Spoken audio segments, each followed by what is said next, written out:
on custody streaming, so on my computer it's saying preparing to live stream the meeting. Says the meeting is being live streamed. So I say, got it. All right.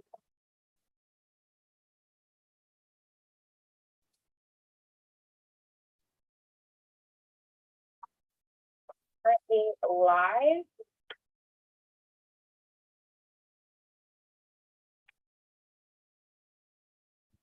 Good afternoon. All right, good afternoon, everyone. Thank you for your patience. I call this meeting of the AIB Nominating Committee meeting to order at 3:10 p.m. And to start our meeting, I'd like to just start with a brief introduction of the committee's membership. Cheryl Boast, who is joining us this afternoon.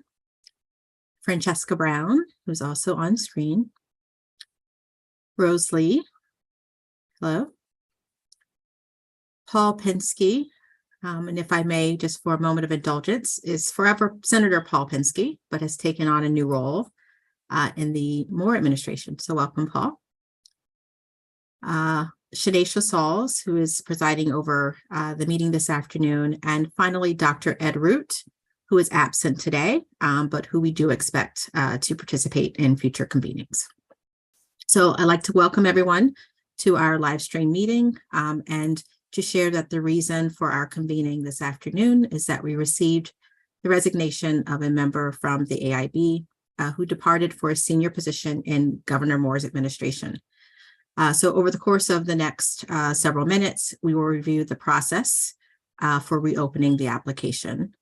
But before beginning, I would like to open the floor for any additional comments and remarks from my fellow committee members.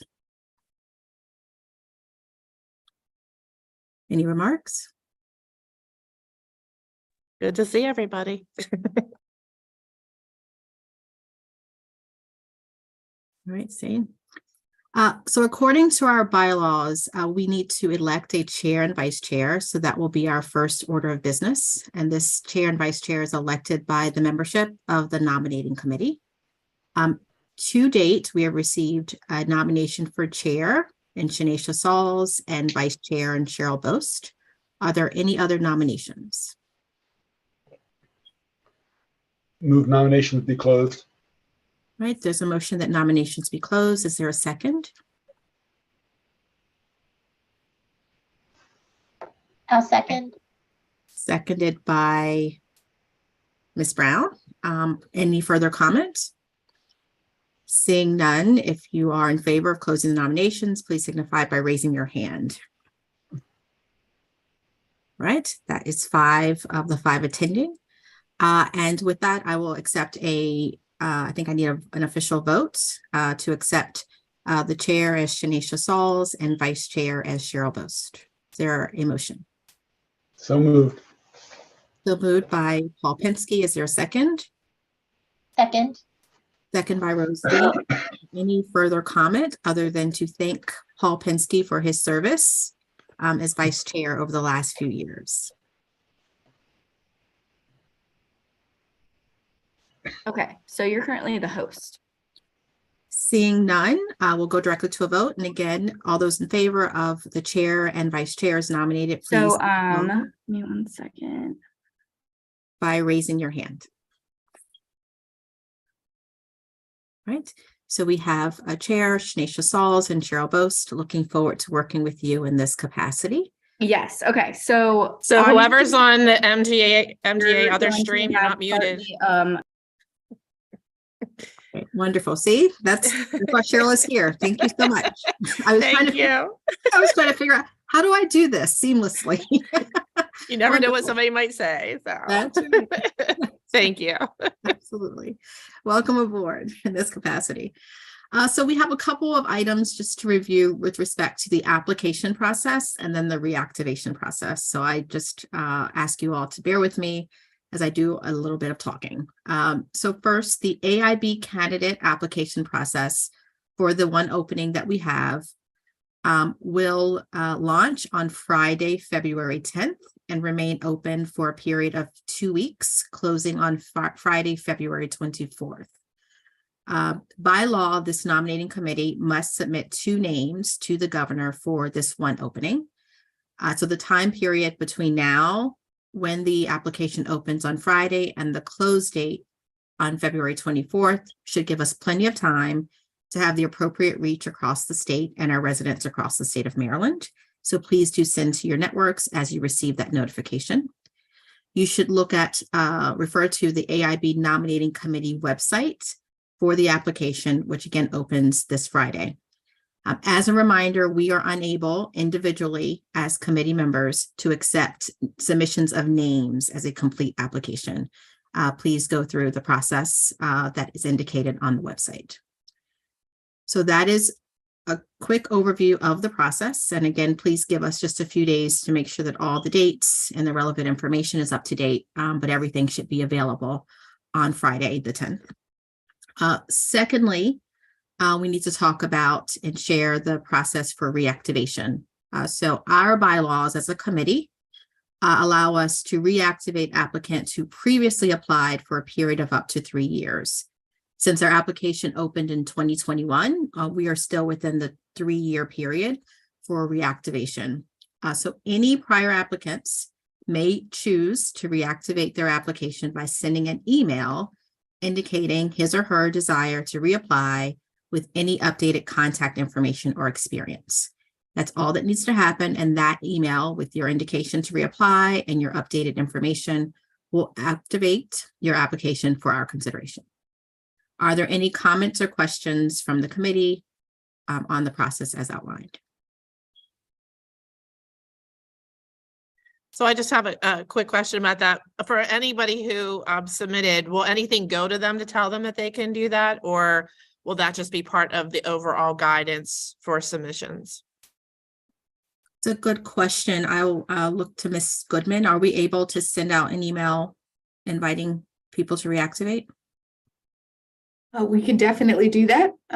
We'll just have to compile the emails from the various applications previously. And if that's your choice, we'll send out an email to them, alerting them that they may choose to reactivate their application. But our bylaws say by consent, so they have to proactively say, yes, I would like to reactivate my application. Okay. It's a great suggestion. Are there any other concerns about that?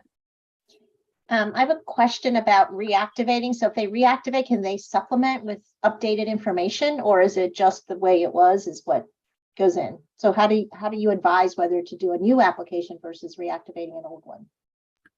So for applicants that applied in 2021, we would ask them to submit their intent to reactivate and to provide us any updates with contact information or work and volunteer experience. So they would not have to reapply with the question.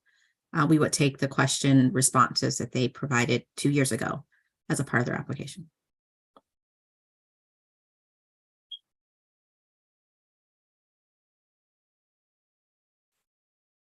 Any other concerns, questions?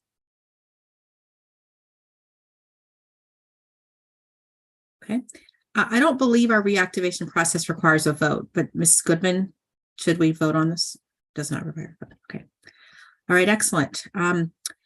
So just as a reminder for the process for public participation, it is advised, strongly advised, that the public send any comments, questions, etc., observations to the AIB Nominating Committee email address.